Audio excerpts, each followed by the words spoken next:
Hello, welcome back to Crushing Sounds. My name is Chris, and today I'm reviewing the brand new album by death metal gods, Cannibal Corpse.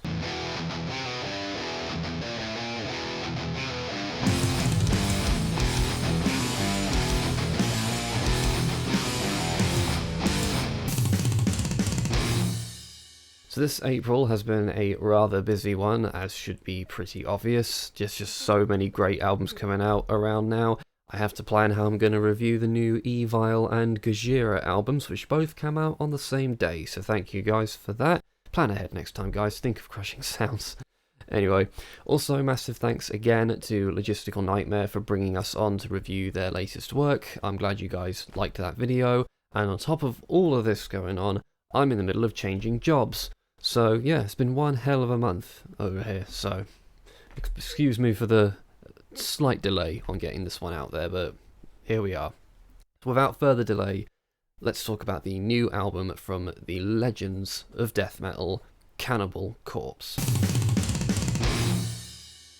Before I get fully into that though, I wanted to quickly plug a new store that has opened in Bristol. This is not sponsored, I just wanted to make people aware of this awesome development. So Bristol has a brand new heavy metal record shop called Black City Records. I have briefly exchanged a few words with them a couple months back before they opened, and they are really nice people. Bristol has one of the best metal scenes in England, if you ask me, so this is a shop that the Southwest has desperately needed for quite some time now, and these legends have finally gone and made it happen. So I ordered the vinyl for today's video from their online store, so even if you don't live anywhere near Bristol, you can still go online and support a new heavy metal venture.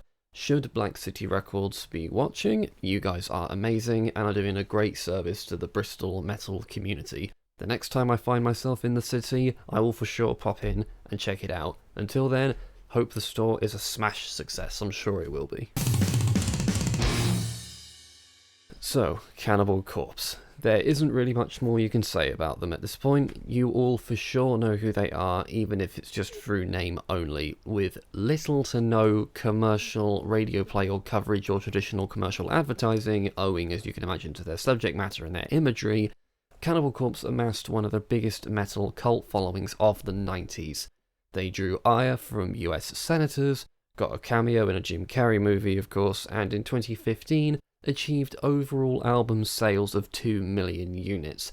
A death metal band selling 2 million albums. That is just fucking insane. They've kind of, I guess, become associated and synonymous not just with death metal, but with heavy metal as a whole, really, you could argue.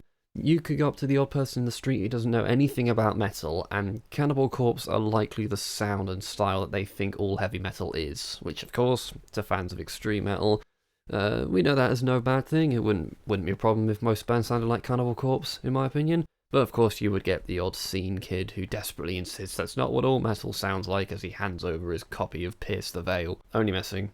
Like what you like. I, like I'm sure with most metalheads, didn't really discover Cannibal Corpse as such. More they've just been a name that has always existed as part of the pantheon of legendary heavy metal bands that everyone in the community is at least somewhat aware of. Everyone gets them, everyone knows what they sound like, we all know what their deal is at this point. I've seen them live twice, once in Bristol, again, the best metal scene in the country, and again at Bloodstock Festival, the best festival in the country. They, alongside bands such as Amon Amarth, are the musical representation of if it isn't broke, don't try and fix it. Using the same brutal, unrelenting and heavier than anyone else approach to their sound, they have been beating us over the heads or eardrums since 1988 and come today to their 15th studio album, Violence Unimagined. Serious question to all of you watching this, why are you here? Why do you need me to tell you what the new Cannibal Corpse album sounds like, and whether it's good or not? Jokes aside, I am very much grateful for the view, but what did you think I was going to say about this album? It's a Cannibal Corpse album. That should tell you everything you really need to know. It's brutal, it's fast, it's pounding, and it's one of the heaviest things you're going to hear all year.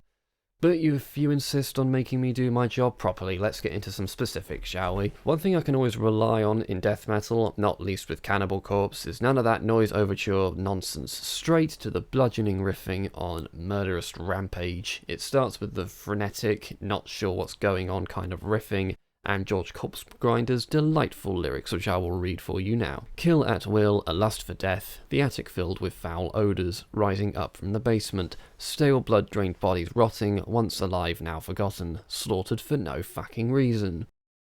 Fucking poetry. I really like when the tempo changes after about a minute, that bass drum that subtly tells your head where the tempo is before launching off into pure head-banging goodness. Pure head-banging goodness could just be the strapline of this whole thing, really. Necrogenic Resurrection has the earliest example of when the band drops the speed right down, with really low, thudding, palm-muted riffs that just command you to start a mosh pit.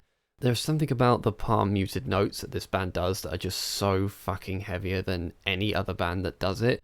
Part of that is due to the impeccable production as well. I know there are plenty of extreme metal fans that prefer that low production quality recorded in a hut in the woods kind of sound. That's fair enough. I get why you think that works and why that marries up with this aesthetic, but I don't agree. I want tight production where those notes really hit me in the gut. That creates way much more impact with me, and to be honest, 15 albums in, you should be reaching for this kind of standard, and Cannibal Corpse are certainly doing that. If you're doing 15 albums with really low quality production, it comes across a little bit lazy. Fortunately, that's not the case here. Inhumane Harvest, which was released ahead of the album, is so fucking good. It's one of my favourite tracks from this band in a while. It reminds me of why I love Hammer Smashed Face so much. It's just filled non-stop, back-to-back with memorable riffing that makes me want to grab my guitar, down-tune the fucker and start shredding, and then get depressed when I can't play as well as these guys, but, you know, whatever.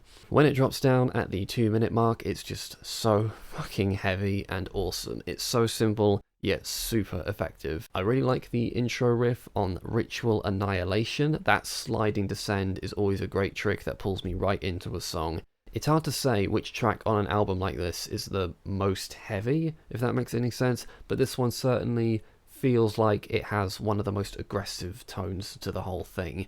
Similarly, Follow the Blood uses disgustingly low riffing, as does pretty much every song on this album, so I'm not sure why I'm bringing that up. It's almost borderline hardcore in how it sounds at points. Then it punches you in the face after 2 minutes before a circle pit energy level riff just carries you through the rest of the thing. Over Torture as well, very short and sweet, 2.5 minutes of unrelenting death metal. This, I think some fans might feel harkens back to their very early relentless guitar work. I'm really struggling to find shit to say about these songs because you get exactly what you expect you're going to get. It's Cannibal Corpse's brutal, unrelenting force for 40 minutes. However, aside from that, I've heard from a couple people commenting on the album that this one in particular feels like an attempt at recreating the sound and structure of their earlier work. I can't say I'm much of an expert on the band that I can pick out those kind of specific nuances and point out exactly where those influences are coming from, except for maybe on the track Over Torture. To me, the whole thing just has the hallmarks of a Cannibal Corpse album, which is kind of an entity in of itself from this band. One aspect of the earlier callbacks, I suppose, is the uncensored artwork. Yes, this here, let's get that, there we go, that's more like it. This is the censored artwork. It's amazing, I fucking love it, but this is the censored artwork. At risk of having this video flagged, that's the uncensored artwork. Vincent Locke, you've done it again. That is fucking horrifying. Should this video get flagged, well no, this channel is getting noticed, so this is a win-win. Either you see this fucking awesome artwork, or my videos are getting noticed. So we're all going to be happy at the end of the day. All that being said, I can't tell if I, and by extension the metal community as a whole, are getting a little bit desensitized to this horrific gore in death metal, specifically with Cannibal Corpse, or if the bands in general are just toning things down a bit in their later days. Specifically, I'm referring to the song titles on this album, not the uncensored artwork. I mean, you saw that fucking thing. Let's look at it again, shall we? Fucking hell. No. Specifically the song titles on this thing. I know this is a very small detail, but the band used to have titles such as Fucked with a Knife, Entrails Ripped from a Virgin's Cunt, and of course the classic I Come Blood. The most extreme here is Slowly Sawn, I guess, just because of the images that conjures up in your mind. I know bands in this scene have to contend with retailers and sometimes entire countries refusing to distribute their work if they aren't careful about this sort of thing. But, you know, a shocking title really does get people's attention at the very least, and it's fitting with the brutal and heavy as fuck music. So, but, you know, that's a minor thing, you can take it or leave that. We still have those awesome song titles that you can scare your grandparents with. But all that said and done, it is the music that reigns supreme and is the most important thing here. Certainly that hasn't been toned down in its intensity since the classic days. Cannibal Corpse are just as monstrously brutal as they have always been, as if you really needed me to tell you that. But if you've loved Cannibal Corpse up to this point, here's another album to just completely lose your shit to, and if Cannibal Corpse scare the fuck out of you, this album is still going to scare the fuck out of you. I'm sure I'm not the only person who thought, can I really get into this for the 15th time? However, after about a minute, I was in. Violence Unimagined proves once again how Cannibal Corpse are just the fucking kings at this. You know it's them immediately after a few seconds, and it begs you to go absolutely crazy for it. It's albums like this that really make me miss going to live shows. Fucking hell, I really want to see this band live again with some of these new songs, specifically Inhumane Harvest. I think that song is going to be so fucking good live. It's not going to set the world on fire, or blow up as one of the band's magnum opuses, or anything like that. But when we look back on how terrible inevitably 2021 was, we'll say at least there was a Cannibal Corpse album in there, and that is never a bad thing.